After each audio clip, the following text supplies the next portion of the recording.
जी अस्सलाम वालेकुम नाजरीन, मैं हूं आपका मेज़बान उमर दराज साबरी। आप देख रहे हैं सिटी वन न्यूज़। ख़बर शामिल करते हैं रावलपिंडी से।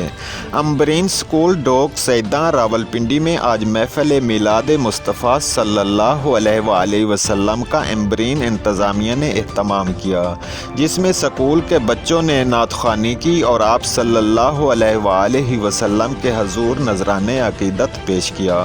आइए नाजरीन देखते हैं फ़ारूक अहमद डिस्ट्रिक्ट रिपोर्टर रावलपिंडी की इस रिपोर्ट में।